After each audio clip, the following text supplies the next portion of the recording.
অপমানিত স্থানে কখনো দ্বিতীয়বার ফিরবেন না। যোগাযোগের তৃষ্ণায় মারা যাবেন, তবু যোগাযোগ করবেন না। আবারও বলছি, কখনোই না।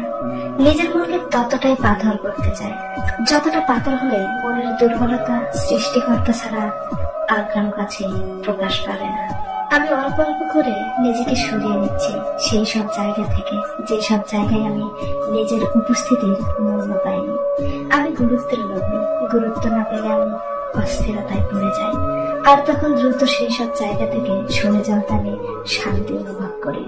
বন্ধুত্ব, আত্মীয়তা কিংবা পছন্দের মানুষজন সবকিছু আমি হেসে হেসে ত্যাগ করতে পারি, যদি না সেখানে গুরুত্ব না পাই। নিজের প্রতি এতটুকু ভালোবাসা থাকাটা অবশ্যই দোষের কিছু না। রবি ঠাকুর একটা কথা বলেছিলেন, পৃথিবীতে কাহারও অভাবে অধিক দিন কোনো কিছুই শূন্য থাকে না। সত্যি তো, আজ অব্দি দেখি নাই কেউ জীবন থেকে হারিয়ে গেলে কারো জীবন তার জন্য মনস্তার হয়ে গেছে, বরং সেই মানুষটার শূন্যস্থান কোনো না কোনো সময়ে ঠিকই পূরণ হয়ে গেছে, হয়ে যায়।